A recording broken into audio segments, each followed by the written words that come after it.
Lines प्रायोजक राजयोग paints, आनंद तुमचा, रंग आमचा।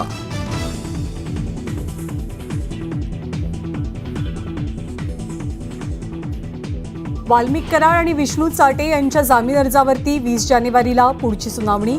आरोपीच्या वकिलानं पुढची तारीख मागितल्यानं न्यायालयानं दिली वाढीव तारीख।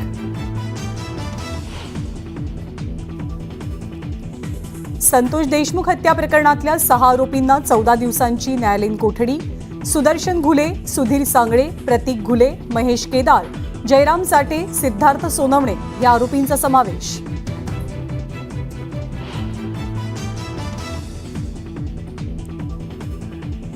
वाल्मिक कराडचे पुण्यात आणखी 2 फ्लॅट। हडपसरच्या अमेनोरा पार्कमध्ये कराडच्या पत्नीच्या नावे कोट्यवधींचे 2 फ्लॅट्स असल्याची माहिती समोर। तर सोलापुरात दुसऱ्या पत्नीच्या नावे 36 एकरांची शेतजमीन। वाल्मिक कराडच्या संपत्तीमागे धनंजय मुंडेंचा हात। संपत्ती नेमकी कुणाची याची ईडी चौकशी करा, आमदार संदीप क्षीरसागरांची मागणी।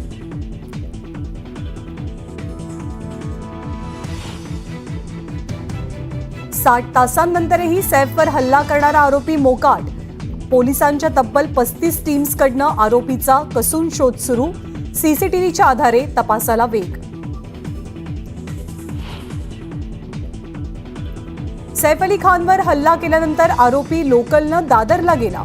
मोबाईलच्या दुकानातनं इयरफोनचीही खरेदी केल्याचं सीसीटीव्हीतनं समोर। सैफवर हल्ला करणाऱ्या आरोपीसारख्या दिसणाऱ्या आणखी एका संशयिताकडनं वर्सोव्यामध्ये चप्पल चोरी। तर नाहूरमध्ये 15 मजली इमारतीतही चोरीचा कारनामा। पोलिसांकडनं तपास सुरू। वांद्र्यात लहानाचा मोठा झालो, त्याच वांद्र्यात आणि आत्ताच्या वांद्र्यात जमीन अस्मानाचा फरक। वांद्रे आता सुरक्षित नाही, हल्ल्यांच्या घटनांवरनं झिशान सिद्दीकींचं मोठं विधान। नागपुरातील पोलीस कर्मचाऱ्याचा स्वतःवर गोळी झाडत आत्महत्येचा प्रयत्न। शेअर बाजारातल्या गुंतवणुकीत मोठं नुकसान झाल्यानं टोकाचं पाऊल। रुग्णालयामध्ये मृत्यूशी झुंज।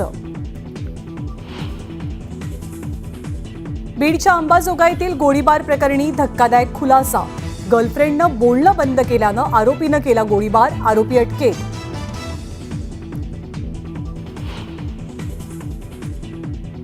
टक्कलमुक्त होण्यासाठी कोल्हापुरात मिळतंय मोफत औषध। महावीर उद्यानात औषध घेण्यासाठी प्रचंड गर्दी। 80% रिझल्ट असल्याचा वैद्याचा दावा।